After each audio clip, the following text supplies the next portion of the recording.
நமக்கு மூளை இருக்கு இல்லையா, எல்லாருக்கும் அது செயல்படும். இன்னொன்று இருக்கு, மனசு ஒன்று இருக்கு. மூளையின் செயல்பாடு ஒன்று இருக்கு, அதை மனசுன்னு சொல்றவங்க இருக்காங்க. மூளை எப்படி செயல்படுதோ அதுதான் மனசு அப்படின்னு சொல்றாங்க. அது இல்லை, மனசு தனி அமைப்பு, அதுதான் நம்ம.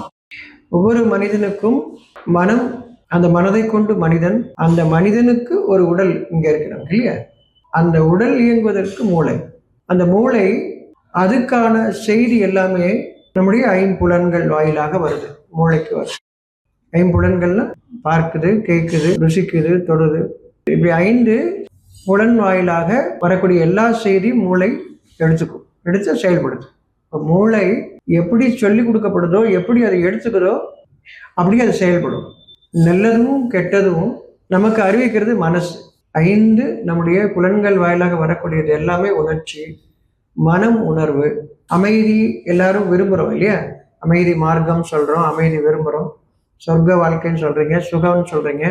இது எல்லாமே உடலுக்குன்னு நம்ம புரிஞ்சுக்கிட்டோம் அல்லது சொல்லி தர்றாங்க. அப்படி உணர்ந்தவங்க உணர்ந்துக்கிட்டோன்னு விட்டுறாங்க, ஏன்னா சொல்லித்தர முடியாது அப்படின்னு. இது சொல்லித்தரது இல்லை. அப்போ கொஞ்சம் அறிவு ஜீவிகள் நான் சொல்லி கொடுக்குறேன்னு ஆரம்பிக்கிறாங்க. அவன் சொல்லி கொடுத்தது பூரா மூளையோட செயல்பாடை மனசுன்னு சொல்லி கொடுத்துட்டு எல்லாரும் அப்படியே நினச்சிக்கிட்டே இருக்கிறாங்க. அங்கே தான் குழப்பம் இருக்கும். மனசு உணர்வு பூர்வமானது என்று அதுக்கு அழிவு கிடையாது, மனசுக்கு அழிவு கிடையாது, மூளை அழிஞ்சிடும். இந்த மூளைக்கு என்ன சொல்லி கொடுக்கப்படுதோ அதை அப்படியே எடுத்துக்கும். மனசு அப்படி இல்லை. மனசை கொண்டது மட்டும்தான் மனுஷன். அந்த மனசு எதுக்கும் இல்லை, எந்த ஒரு படைப்புக்கும் இல்லை, வானங்களுக்கும் இல்லை, பூமிக்கும் இல்லை, அதில் உள்ள எந்த ஒன்றுக்கும் இல்லை, எந்த உயிரினங்களுக்கும் இல்லை. மனசு மனிதனுக்கு மட்டும்தான். அதன் காரணமாக அவன் மனிதன்.